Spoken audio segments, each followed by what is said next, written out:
This is your ultimate stop for everything sports. The Golden State Media Concepts Sports Podcast. Should I say more? From the NFL, MLB, the NBA to MMA, it's all in here. The Golden State Media Concepts Sports Podcast. Listen now.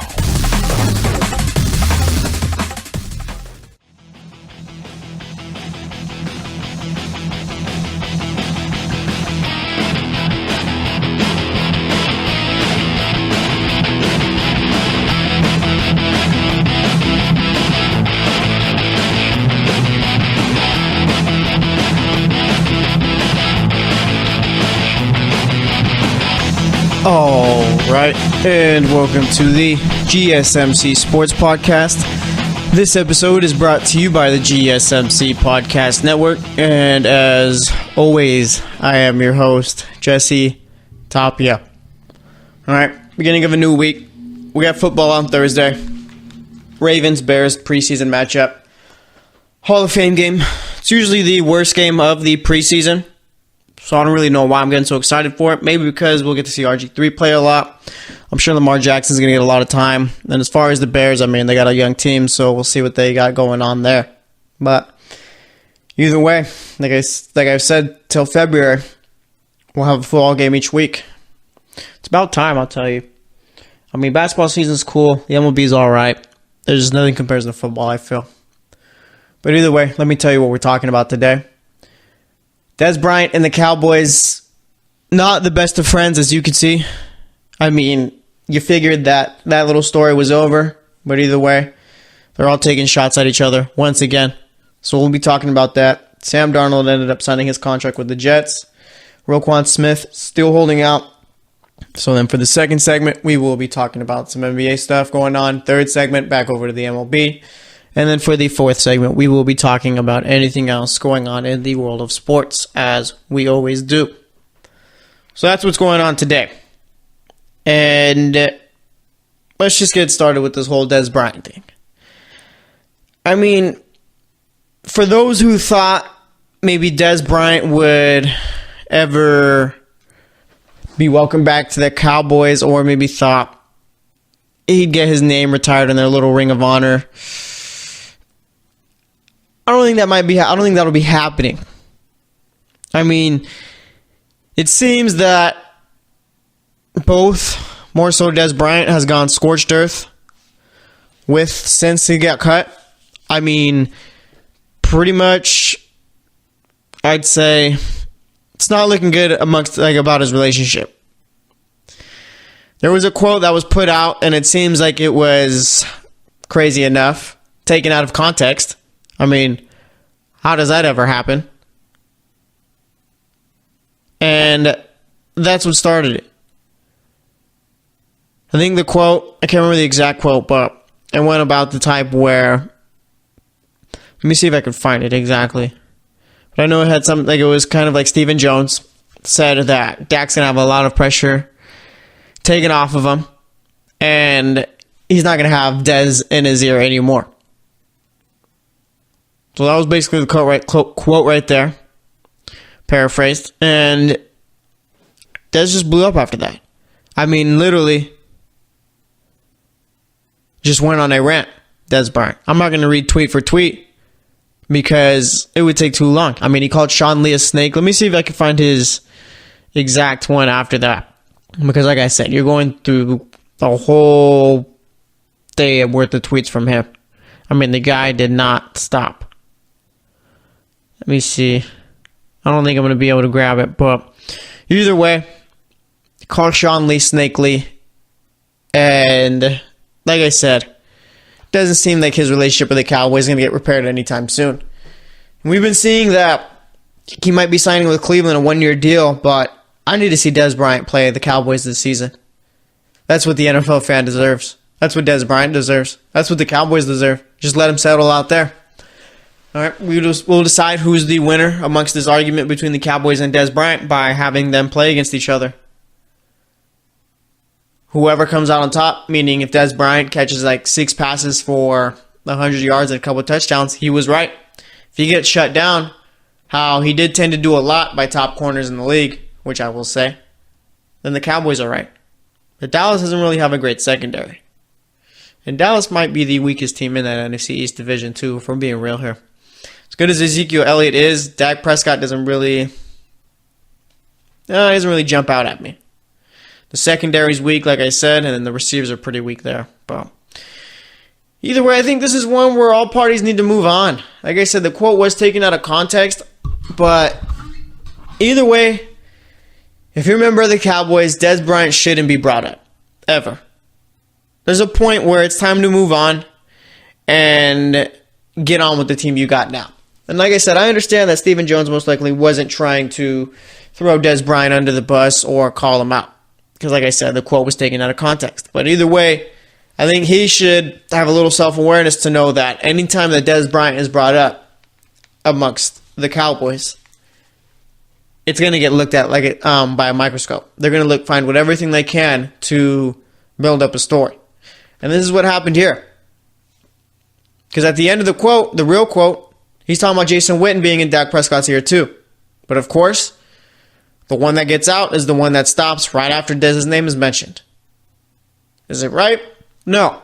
That's just the way it is now. It's not just normal sports news. They're looking to, get a reaction out of anything they possibly can. And that's what they did. It just seems like this Dez Bryant versus the Cowboys saga is not over. And this is going to be a real big year for Dez Bryant. Whether he ends up on Cleveland or a different team doesn't matter. But either way, he's 29 right now. And I'm assuming that all this social media fighting from him isn't really doing him a whole bunch of favors. Because now Dez Bryant is coming off as a distraction. And given the last 2 seasons that he's had, his foot injury, I mean, is that really someone you want bringing on your team? You want to be brought onto your team? Me, I wouldn't mind Dez Bryant. But amongst NFL GMs, I'm assuming that they're kind of, skittish as far as thinking about bringing him on. Because I still think Dez Bryant's a very good receiver. Is he how he used to be top 5? No, but I still think he could be a number 1 receiver in this league. So if he doesn't play well this season, he could very, very well be out the league after this season or at least the next. I wouldn't be surprised by that at all if he struggled with the Browns. So he's got to make sure whatever team he signs with, because I'm assuming it's going to be for a 1-year deal, he's got to get it right. Because if not, his career really doesn't have much time left. And, he's never going to get a ringing endorsement from the Dallas Cowboys ever going forward. So basically now he's on his own. He's got to show up, catch footballs, score touchdowns. Simple enough. It's going to be tough, considering the fact that you're playing alongside Jarvis Landry and Josh Gordon too if you go to Cleveland. I don't necessarily think Dez could be the number 1 guy there. If we're being real here, Josh Gordon's a better receiver than Dez Bryant. Of course, one has been able to stay on the field more, but as far as the talent goes, I think it's easy and clear to see. So we'll see what ends up happening. It's going to be interesting to see if he ends up on Cleveland. But like I said, I think we all deserve Dez Bryant being on a team that's playing the Cowboys. Because who doesn't want to see that? That'd be perfect. But we'll stop it there. Like I said, Sam Darnold ended up signing his rookie deal with the Jets. Now going to be at camp. That little quarterback situation they got going on over there is pretty confusing. Teddy Bridgewater, McCown, and Darnold. You can't keep all 3. Well, 1 is going to be on the roster for sure. Or actually 2 are. I think the only question mark on that team amongst the quarterbacks is Teddy Bridgewater. What's going on with him? Because if Darnold ends up winning the job, then McCown's the backup. I think Teddy Bridgewater's best bet is either McCown wins the job or he does. McCown wins the job, I think Teddy Bridgewater could be the backup. And obviously if Bridgewater wins the job, then there's nothing to worry about. But I don't see it happening that way. I really think that Teddy Bridgewater might get traded before the regular season starts. And that's just the whole thing right there is where could he possibly get traded to? I mean, is there really a team out there right now who needs a quarterback? The NFC East already has their regular season starter. NFC North, they all got their starters ready. AFC South, I mean, maybe you want to send Teddy over there to Tampa Bay. I don't think Tampa Bay is really looking at doing that because they got Ryan Fitzpatrick still going to be starting those first 3 games. NFC West, they all got their quarterbacks. Same with the AFC West. AFC South, nope, no room for him there. No room for him in the North. And as far as the East goes, I mean, I don't think Miami is ready to give up on Tannehill yet. Bills drafted Josh Allen. Patriots, they have that guy Tom Brady. So, I mean, there's no real spot for him. It's either he wins the job or he's got to see if maybe some other quarterback gets hurt and there's going to be a team who needs one. I mean, we usually get injuries like that once every training camp. There's always some team that ends up losing their quarterback. So it's going to be interesting to see what ends up happening with him. But as far as the Jets go, I mean, if they start Darnold, I think they could be a 5-6 win team, possibly. I think Todd Bowles is a good coach, and I think Darnold should end up being a good quarterback. So they won't be terrible. They won't be great. But they will improve, I'd say. But either way, we're going to wrap it up here. Next up, we're going to be talking about the NBA, so stay tuned, and I'll be right back. Are you looking for the very best NFL and college football podcast? Then check out the GSMC Football Podcast. Get the latest football news both on and off the field. From the NFL Draft to trades to the rumor mill to the NFL Combines, they got you covered. That's GSMCpodcast.com/football-podcast. Get updates on college rivalries, game day insights, and much, much more. It's football talk the way you want it. This show eats, sleeps, and breathes football. Don't forget to like them on Facebook and follow them on Twitter. Visit GSMCpodcast.com for more info.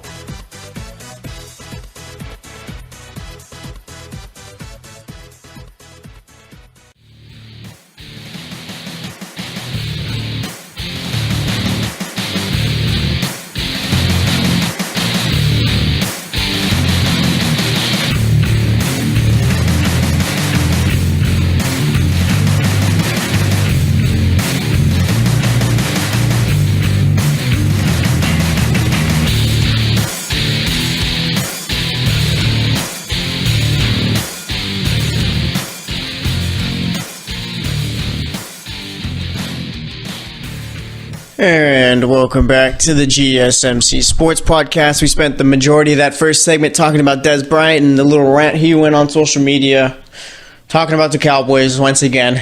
I mean, a quote taken out of context from Stephen Jones is what started all this, and now here we are. Also talked about Sam Darnold signing his deal with the Jets, and now we move on and talk about the NBA. No real big news going on or anything like that, but of course it's always nice to keep it going.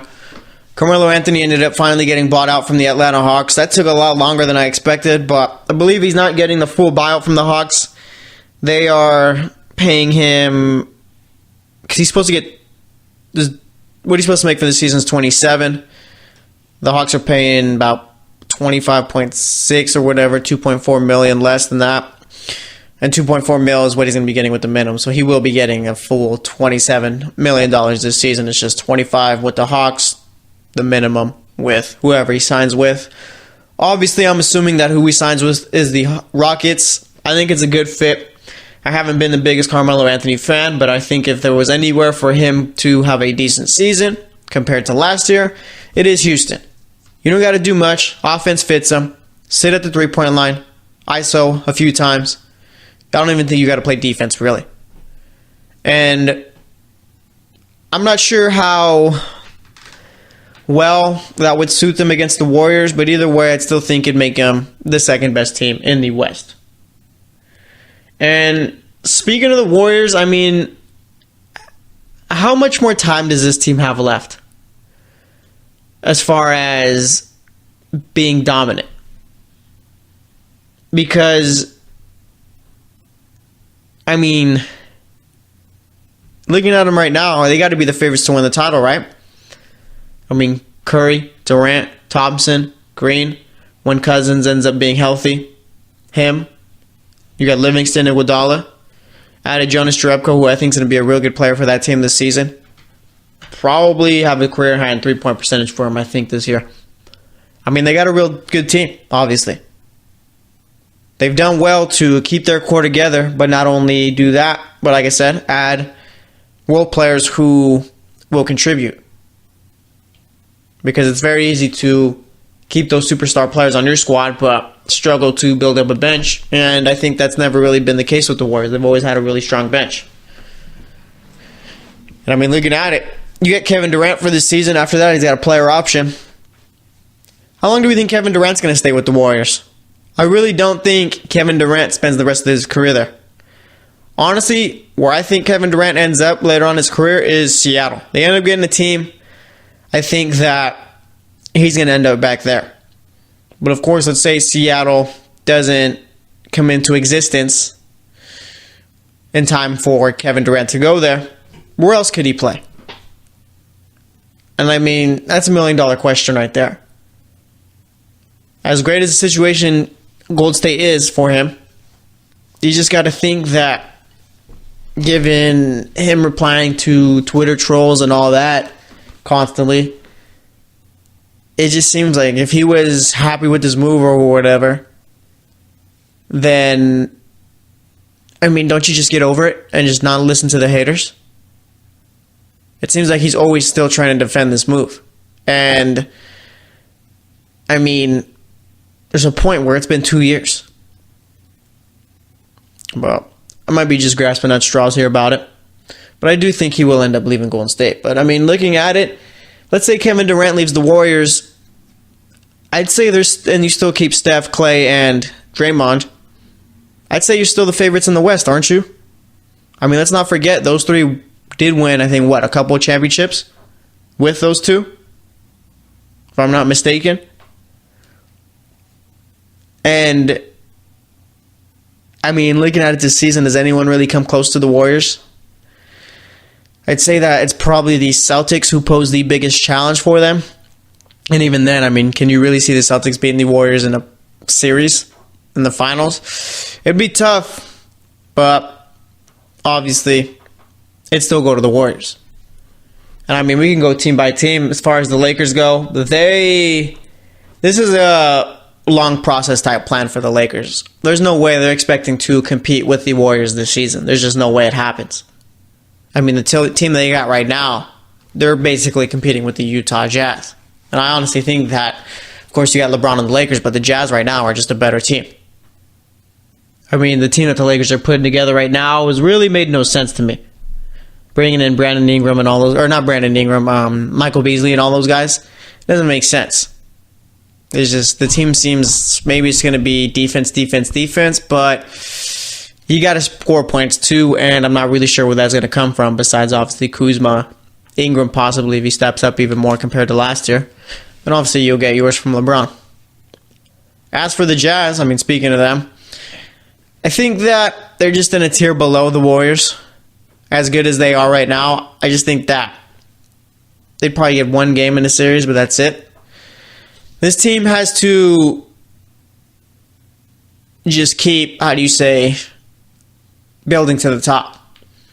You have the guy you want to build around, and you've got great players around him. Now you're just adding the little bits and pieces that you need left in order to get to that top spot. So I think with the Jazz, it's going to be a matter of a couple of years. And like I said, a couple of years, we're not even sure if this Warriors team is going to be completely together. Kevin Durant has a player option after the season. He could just go out and leave if he wants. So, I mean, by the time the Jazz are where they want to be, it might be time for someone to overthrow the Warriors. That could be them. Then you got OKC. I'm curious to see what this team looks like minus Melo. Obviously, it wasn't a good situation for either involved. And now I think we're going to really see what they were really expecting to do last season with Paul George and Russell Westbrook. I think this one, I'm not going to say it could work, because me saying it could work would mean that they'd be on the level of the Warriors, or would it? I mean, does anyone have the expectations of the Thunder making it to the finals this year? Being a team that could get past the Warriors? I would say not. I think that would be exceeding expectations there. So, I mean, do we expect this team to be a team who can get to the second round? I think that is fair. Because, I mean, if you look at it, last year they were very underwhelming. I never thought that was going to work. And I do think now, I mean, you could see that Westbrook and Paul George have a pretty good relationship. I think it'd be better off that way. Plus, you get Roberson back, who is one of the best defenders in the NBA, who was out for a lot of last season. I mean, right now, the Thunder, I'd say, are a work in progress, meaning I got to see what they look like on the court, given that they got rid of Melo. So we'll see about them. Obviously, with the Rockets, I'd say that right now, them and the Celtics do pose the biggest threats to the Warriors, Rockets being in the West. But it's just a point where Melo's going to have to go and guard someone. Okay, this could work on the offensive end, but as far as the defensive end, it's going to be pretty ugly. You don't have a Trevor Ariza who's got the length to at least try to do whatever he can to limit Kevin Durant. Melo can't keep up with KD. And I mean, maybe you could stick him on Klay Thompson, but that leaves an undersized Chris Paul or James Harden left to guard Kevin Durant, and that just won't work. Maybe you throw PJ Tucker on Durant, possibly, but PJ Tucker's not really a tall guy. Kevin Durant going up against him is pretty oversized. And I think that might be what they do there. You got Paul guarding Steph, Harden on Klay, Tucker on Durant, and then you just throw Anthony on Draymond because Draymond's not going to be a real big scoring threat on that offense. That makes sense. I could see that. But as far as, that's the only matchup that you could really switch up. Because, I mean, like I said, you can't put him on Klay or anything like that. And I'm saying Klay because Klay does sit around the three-point line a lot, so you won't need Carmelo to really do too much on the defensive end. Just stay there next to him. But we'll see what ends up happening this season. Like I said, Warriors are still the big favorites. Philly, I don't think they come close to the Warriors right now. Same, and Toronto, maybe. Kawhi is a very good player. I mean, we did see that one series with the Spurs in them. Kawhi got hurt in that game, but either way, people were talking as if Kawhi doesn't get hurt, Spurs win that series. When, I mean, it was just game one, but of course, Kawhi is that good, so maybe Toronto can make a run against the Warriors. But that's all I got to say about that. Let's see any other NBA news before we move on to the third segment. Jerry Colangelo, father of Brian Colangelo, going to be leaving the 76ers after this upcoming season.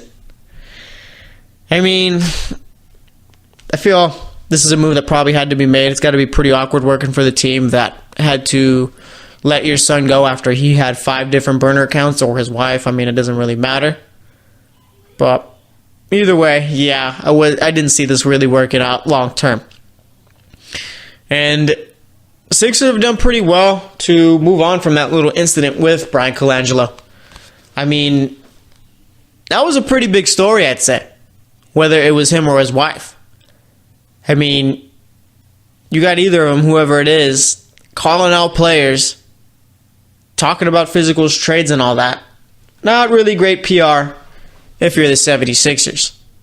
But ever since that stopped, ever since he resigned, I mean, it's been pretty hush-hush out of that organization. Brett Brown's been running the show there as far as the deals they got to make and all that. And I'm curious to see how the 76ers do this season. I mean, going into the playoffs, people were touting them as a team who could knock off Cleveland. Went on a big fat win streak. I think they got it up to, 16 games? Then they meet Boston in the second round. People are picking them to win it. And I mean, why not? Looking at how good they were playing towards the end of the season and into the first round of the playoffs. Of course you'd think Philly was one of the favorites. And you end up getting beaten 5 games in a series that wasn't really close at all. I mean, the games were close, but either way, Boston took 3 out of the first 3. You got a nice one at home. And then game 5, I mean, it's over. All Boston had to do was just not guard Ben Simmons and pretty much shut him down. At least not guard him at the three-point line. I'm curious to see how they pick up off of that and what they've done to get better and combat a team like the Celtics. Because I think as of right now, the East does go through Boston. I know Toronto's brought on Kawhi Leonard, but seeing the run that Boston had last season in the playoffs, now you're adding Kyrie Irving and Gordon Hayward. You're going to be a real good team, so we'll see what ends up happening this season, but I'm going to wrap it up here. Next up, we'll be heading over to the MLB, so stay tuned, and I will be right back. Check out the show that's built on the MMA. From the UFC to extreme cage fighting, they got the fights covered. Check out the GSMC MMA podcast. Get the latest news on past or upcoming fights. Join us as we talk to and about some of the biggest names in the MMA, past, present, and future. When it's the fight game, there's just one show to check out. GSMCpodcast.com/MMA-podcast. Don't forget to like them on Facebook and follow them on Twitter. Visit GSMCpodcast.com for more info.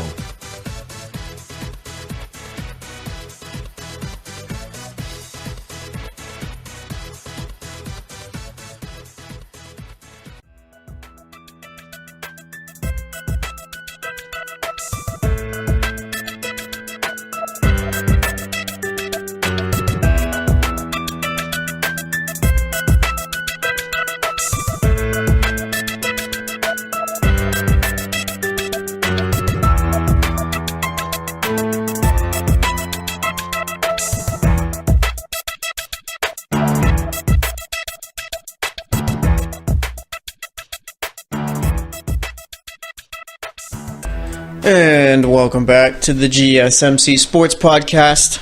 Spent that first segment talking a lot about Dez Bryant and his little Twitter rant against the Cowboys once again.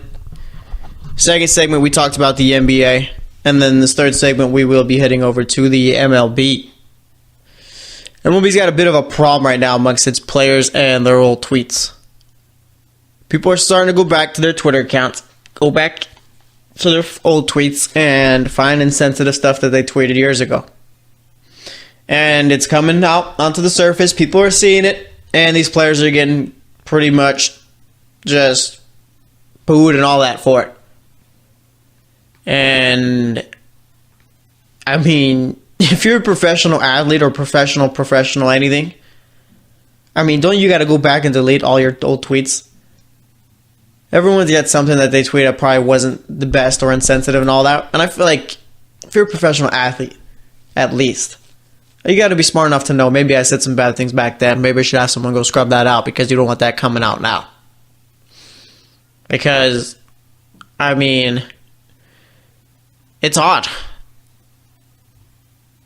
I mean, we know how the world is now. Everything's pretty much reactive, so why not go and change that? Sean Newcomb of the Braves and Nationals Trey Turner are the next couple of people who have gotten caught because of their bad tweets or whatever from back then. Like I said, it's not going to stop, so you might as well have your agent or whoever else go scrub those tweets. But, yeah, I mean, this all comes from, I believe it was Josh Hader of the Brewers.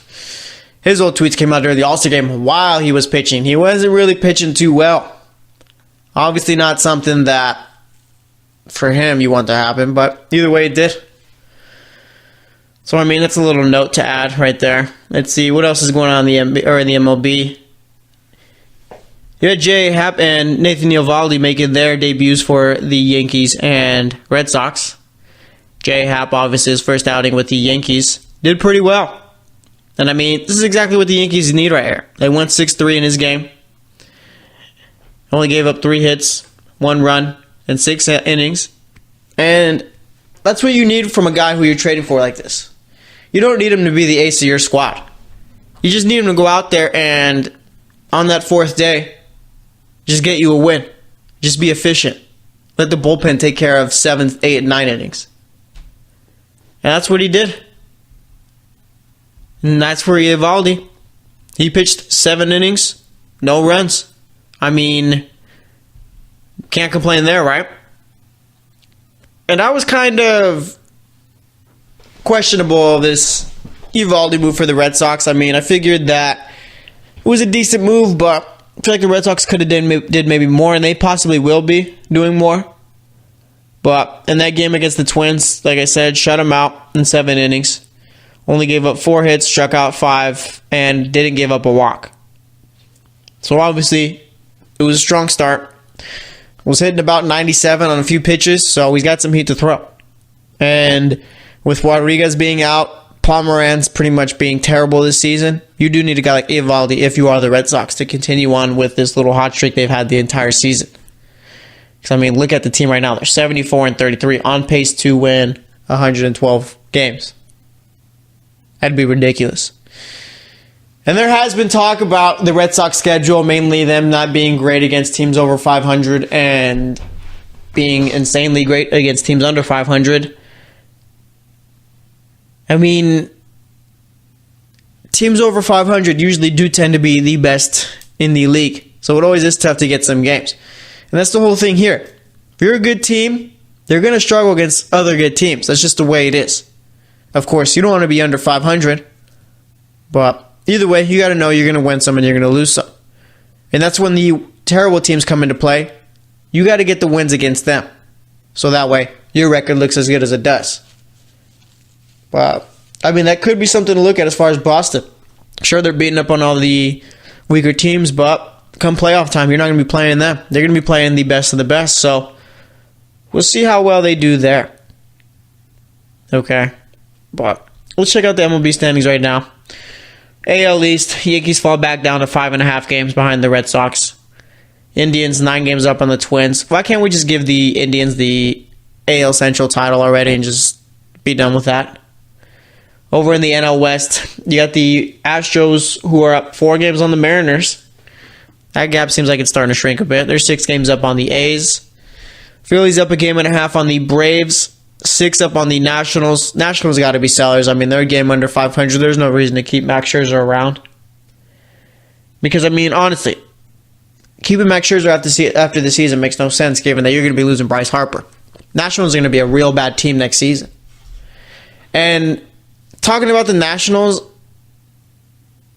I'd say that these last 5 years have been really wasted. This is a team who probably should have gone out and won a World Series. Or at least gotten to one.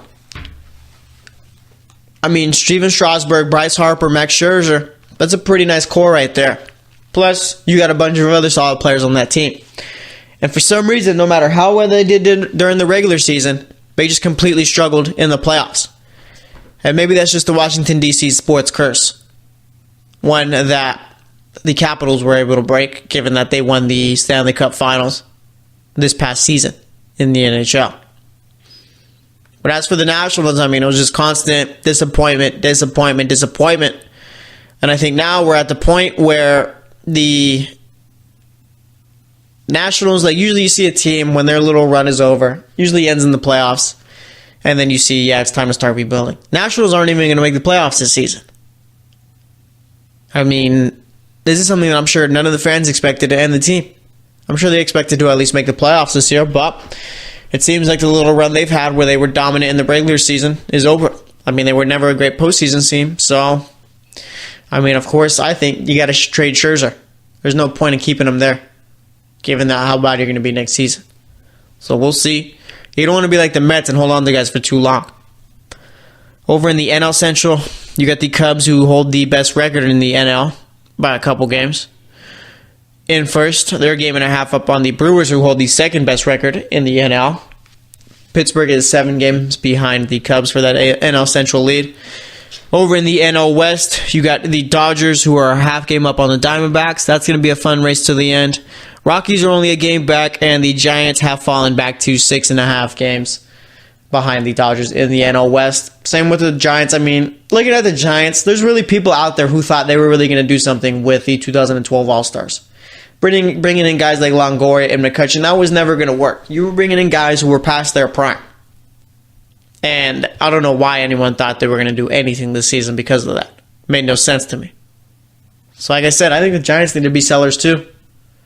But I mean, this is an improvement compared to last season, I will say that.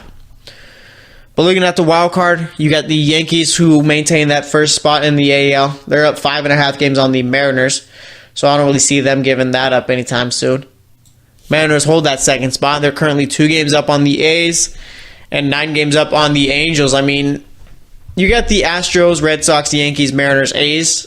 That's about 5, or in the Indians. It's about 6 teams right there. After that, everyone's pretty bad in the AL. I mean, the Angels are only game over 500. The Rays are at 500. The Twins are 8 games under 500, as are the Blue Jays. I mean, the Rangers are 17 games under 500. Same with the Tigers.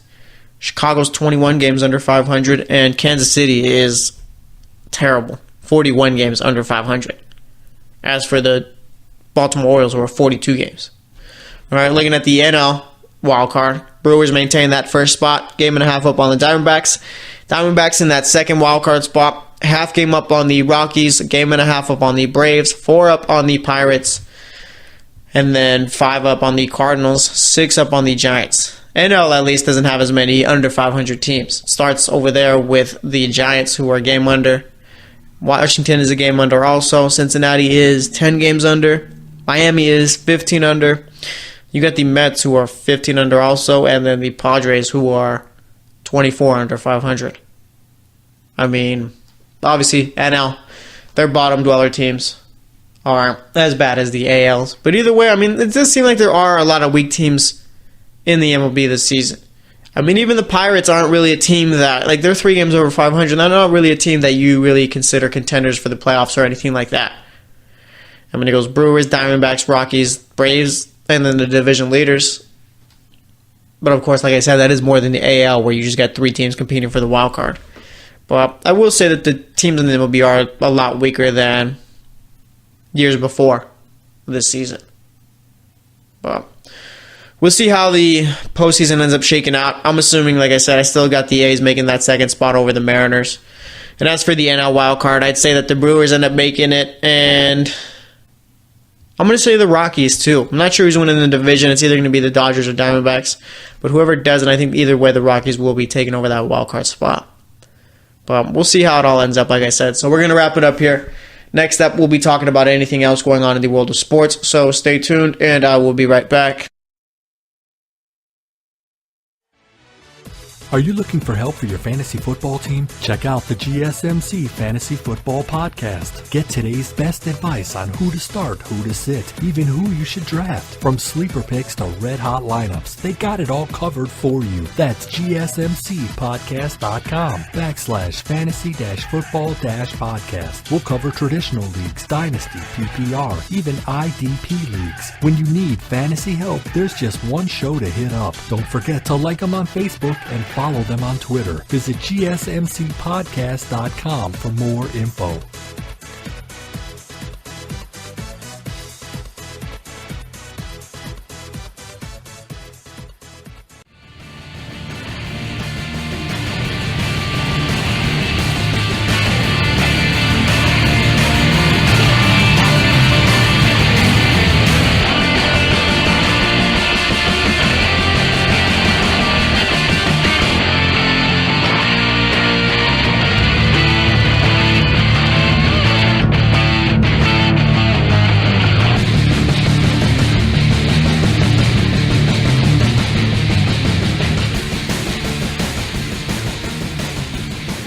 And welcome back to the final segment of the GSMC Sports Podcast.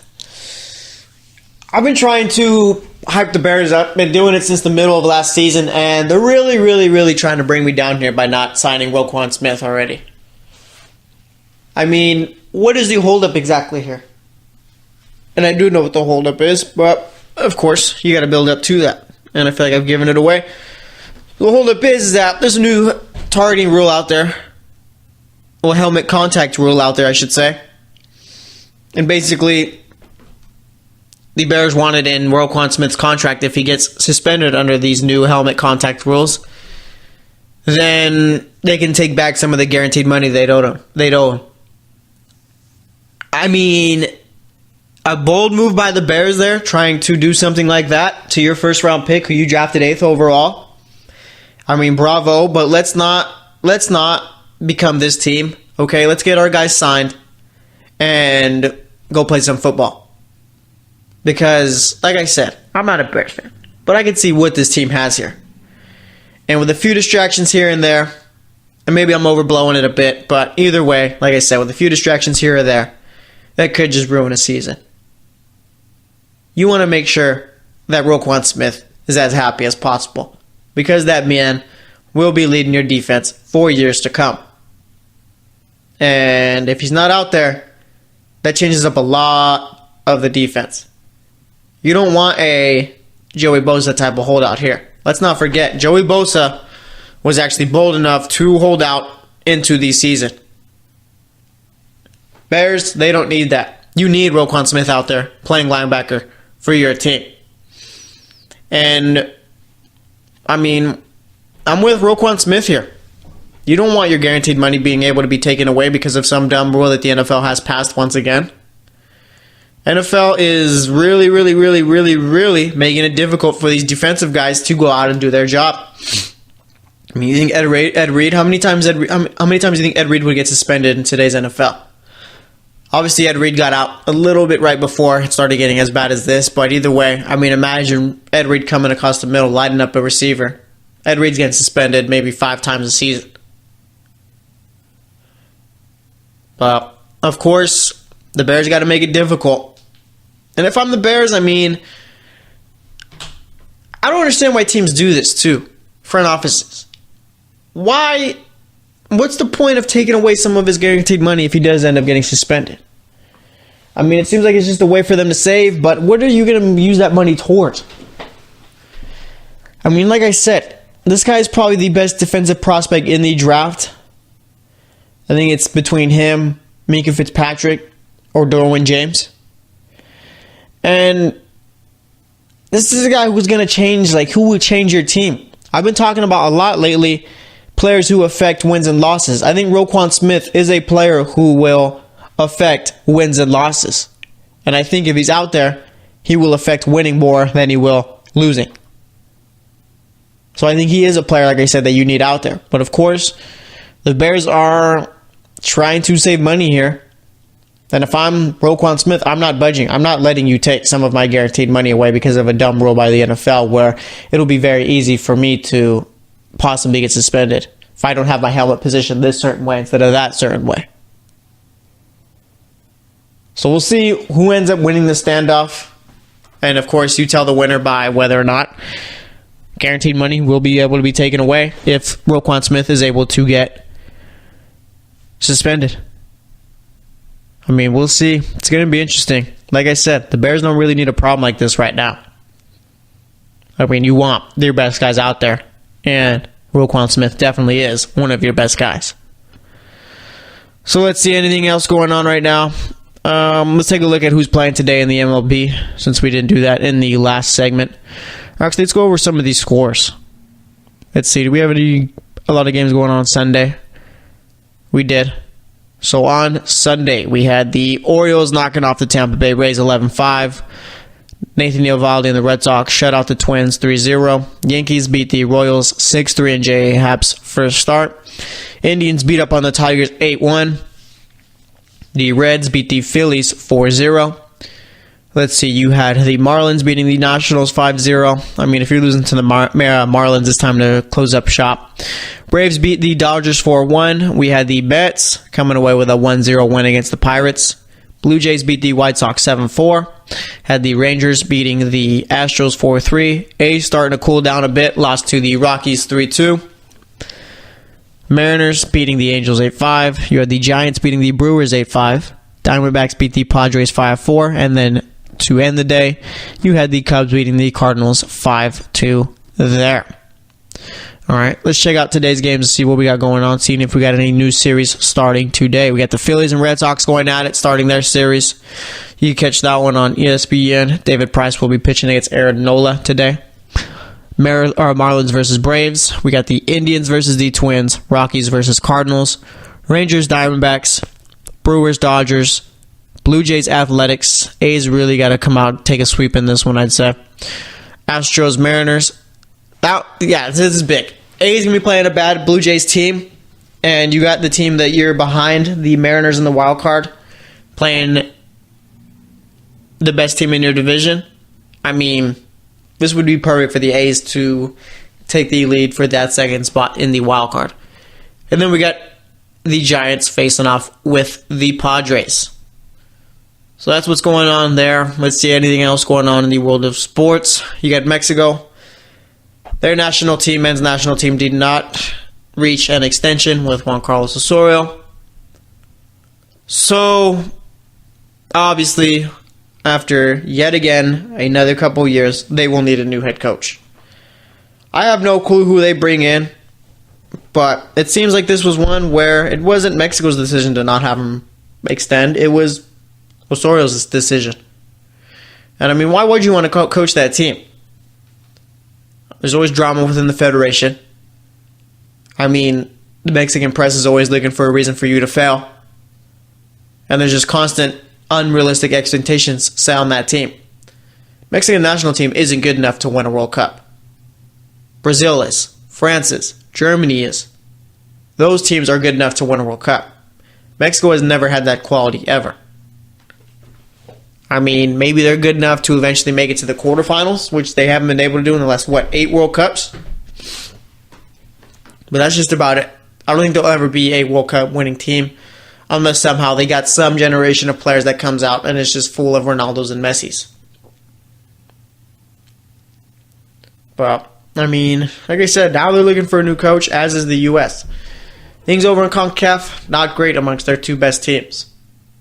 I mean, it's a bit ridiculous. Neymar addressed his diving in a commercial, of course. Says that yes, he does over-exaggerate a bit, but he also does suffer on the pitch. I can agree with that. Neymar does get fouled more than anyone I've ever seen, but yeah, he does over-exaggerate on a lot of them. At least he's admitting it there. Makes him a bit more likable. I mean, he's not the biggest fan favorite, for me.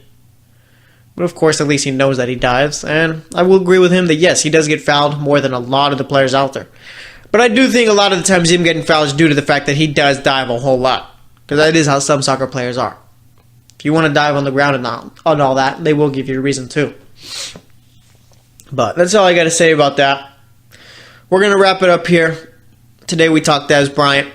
We talked NBA, MLB, and then things going around in the world of sports. So thanks for listening to the GSMC Sports Podcast. As always, I am your host, Jesse Tapia. I will be back tomorrow, so stay tuned, and I will talk to you guys later.